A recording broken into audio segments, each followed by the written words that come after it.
Legend اقوال کے ساتھ منسلک رہنے کے لیے چینل کو سبسکرائب کر لیں۔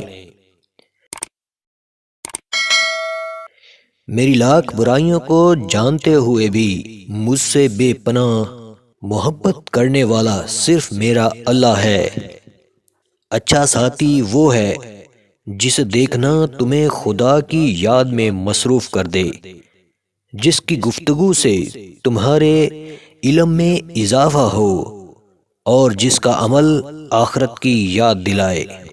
جب تم سکون کی کمی محسوس کرو تو اپنے رب کے سامنے توبہ کرو، کیونکہ یہ انسان کے گناہ ہی ہے جو دل کو بے چین رکھتے ہیں۔ لوگ جتنا بھی دل دکھائیں، یہ یاد رکھا کریں کہ جب اللہ کے بندے ہمیں توڑتے ہیں تو ان کا توڑنا ہمیں اللہ سے جوڑتا ہے۔ اللہ کے ساتھ کیے گئے کسی معاملے میں خسارہ نہیں، پھر وہ صدقہ ہو یا خیرات، تجارت ہو یا محبت، راز و نیاز ہو یا دعا۔ لیکن انسان کو یہ بات جلدی سے کہاں سمجھ میں آتی ہے۔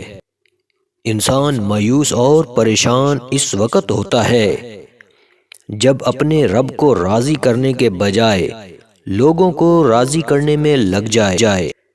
مایوسیاں محسوس ہونے لگیں تو مہربانیاں گننا شروع کر دیں۔ اللہ کی محبت کی مٹھاس محسوس ہونے لگے گی اور دل سکون سے لبریز ہو جائے۔ اگر تیرا بھائی گناہ کرے تو اسے نرمی سے ملامت کر اور تو اسے معاف کر۔ اگر وہ ایک دن میں 7 دفعہ گناہ کرے اور 7 دفعہ تیرے پاس آ کر کہے توبہ کرتا ہوں تو اسے معاف۔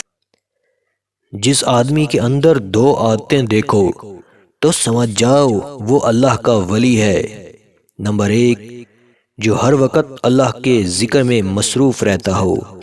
2، جس کو دیکھ کر اللہ یاد آ جائے تو سمجھ جاؤ وہ اللہ کا ولی ہے۔